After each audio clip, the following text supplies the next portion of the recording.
Hi guys, I'm Chris. And I'm Andre, and welcome True Believers back to Nerdgasm. Yeah, we're in the Marvel Universe once again. So we have a second wave of Marvel Legends, The Return.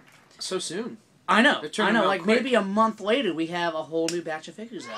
So let's just jump right in and take a look. Let's see what we got. First one we'll look at here is Spider-Man. Now this is the Arnim Zola wave, and you collect 6 figures to build Arnim Zola. There's 7 in the line, the 7th figure being Spider-Man this time. He does not have a piece, but he's just a really cool figure to have. Now right now I'm showing you what is packaged, pictured on the package, which is the big-time version of Spider-Man. Kind of a Tron look, where he had the all black with a lit, glowing green. That glow. Yeah, but what I got was what they call the variant, which is more of his Future Foundation look. You can see he's got the black and white look going here. This was his whole wave here. This is called the variant, but he is more plentiful than the actual big-time Spider-Man, which is on the package. If you go to eBay, you'll find him for about $20, $25. This one, if you find him, it's like $60. Wow.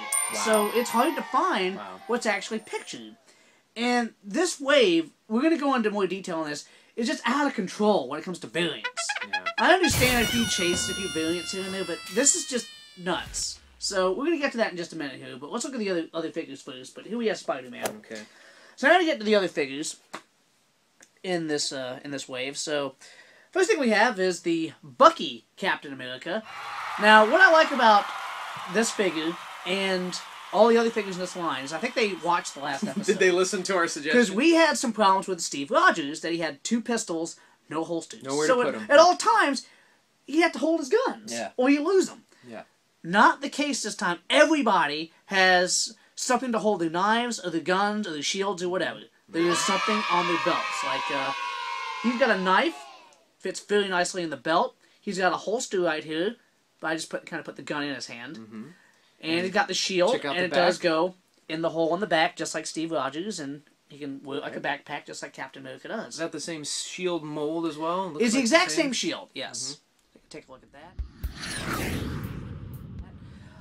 One small complaint I have about him is if you bend his wrist, you see, like, the black joint. Yeah. See that? Yeah. It should have just gone with some red plastic there. It just kind of clashes. That's it. It's a small complaint, but, you know, little details like that could have been avoided. We've had that issue with some of the DCUC figures from Mattel as well, where some of the top joints or wrist joints have been non-matching colors, you know. Again, much like the Steve Rogers Super Soldier figure. Obsolete, but it's kind of good to have that Bucky Captain America. Yeah, especially if you're a Captain America fan. Oh, yeah. Alright, so next. So, moving right along, we have Phantom X, who is an X-Men villain. And he's not holding anything, because look, he's got 2 holsters right there to hold his guns. Alright. Okay, next up is Drax the Destroyer. Now, this is how he looks now. If you pick up a Guardians of the Galaxy comic book, this is his look now. I really wish they would have gone with his original 70s look, the Jim Starlin design, where he was like big and massive. He had the purple cape and the purple kind of super suit on, and he was pursuing Thanos to kill him. Now, does this knife come out, or is that just sculpted? Yeah, I actually put the... No, that knife is sculpted in. That the one's on his back. I'm just trying to illustrate how they have holders for everything so now. These 2 are removable. Yeah. They're actually in his hand in the package. Okay, gotcha. And he's nicely sculpted, but like you said, scale issue there. Yeah, he's not as big as he once was. But I just like that version better. But they went with this. I hear you. Alright, who's up next? So now we're going to start getting into the craziness. Oh, here we go with the crazy variations. The variants. Okay, so right now we're going to look at Madame Mask. So there she is. Typical female butt on her. She's got a rifle, and she's got the gold mask on her face. So, already was kind of weird when I first saw this. I'm going to show you the package right now.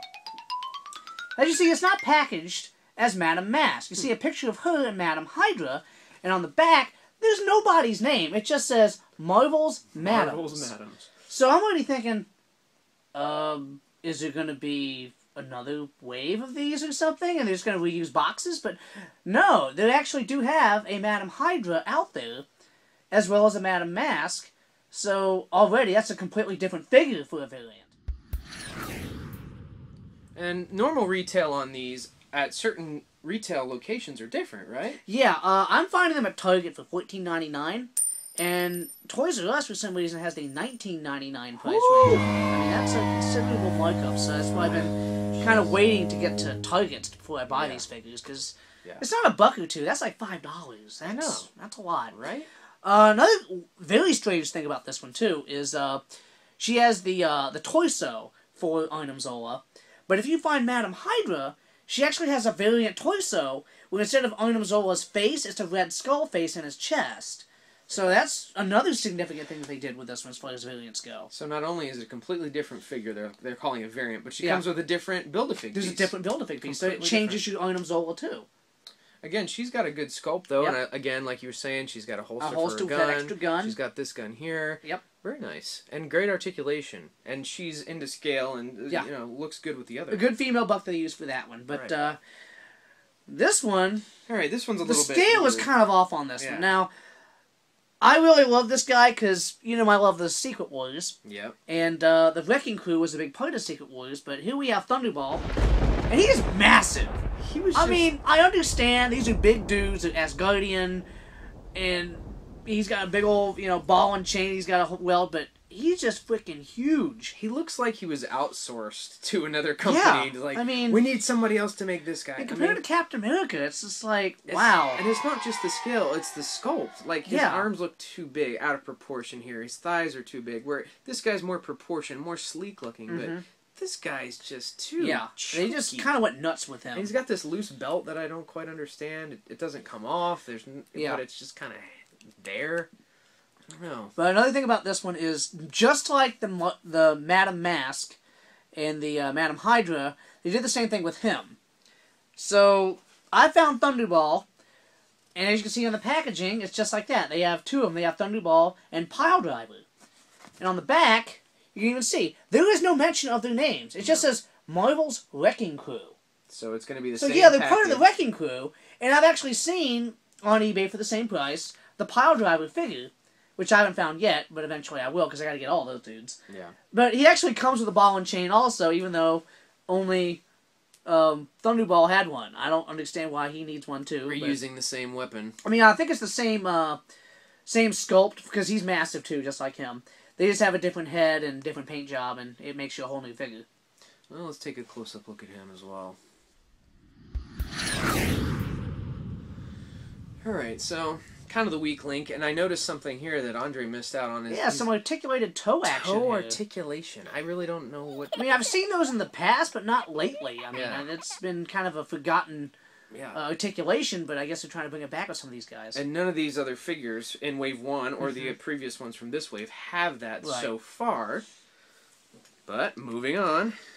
So now we have another figure. He's got the articulated toes too, by the way. I just noticed that. We have the Dark Wolverine Dakin. Here he is. And this, as they have mentioned, is the unmasked Mohawk variant. But like the Spider-Man, yeah, I do have that one, but that's the plentiful one. He is all over the place on eBay and retail stores. And yet the masked one, which is what's pictured on the package, on the front, and on the back too. There he is. That is extremely hard to find. I've never seen it in a store. It's going for $60 to $65 on eBay. That's ridiculous. I know. I'd rather have that one, though. It's kind of cool. That's the popular one. That's the one people would want. I know, and that's what you pictured. Make the less desirable one. And that's why I jumped to get that one, too. I'm like, oh, that must be a variant, because unmasked variants was something that Marvel Legends was notorious for, that people would just go nuts for. And I figured they were trying to do it again, but instead this is the one that's plentiful. One would think. As you can see, he's got his sculpted mask there, laying there. Again, Toy Biz did that too with the unmasked guys. And he's kind of got this loose belt here that kind of hangs there. His claws there. He's got the two bone claws. He doesn't have that middle claw that comes out of his wrist. No. He didn't have that though. They're a little more pliable. We'll take a quick close-up view of him. Okay, and there you have Dakin, the Dark Wolverine's son. And his little toes. Yep. So, that is the line. So now the big payoff is Arnim Zola. So we build him. What did we build here? Should This be is the a standard one. Huge, gargantuan The big giant Build-A-Figs. Exactly. Let's see him. He's going to be on par with Fin Fan huge. Yeah. And the Red Hulk, right? But we get this. What the heck is this? Yeah, exactly. Show him next to this guy. Okay, Thunderball towers over him. Arnim Zola, you think would just be a little bit bigger, you know? I mean, if you're going to take the trouble to make a Build-A-Fig make him huge. To include pieces. Yeah. He's very standard size. I mean, compare him again, go to Captain America. Yeah. They're about the same height. Right. You know, so... And something else I noticed, his plastic's all rubbery. Yeah. Like, his legs are more They're not as stiff. Yeah. His arms are not too bad, but his legs... I mean, I am happy to finally have an Arnim Zola figure. He's probably one of the most... Him and MODOK are probably the most bizarre Marvel villains I've ever seen. Yeah. And this was the piece you were talking about that came with the... that's what came with Madam Mask. Madam Hydra has a little red skull face on that torso, so... Kind of cool. Yeah, if you get that, you can pull them back apart and put that... reenact that piece of comic book history. Alright, thanks again for watching. This is Chris. And Andre. See you next time. Yeah.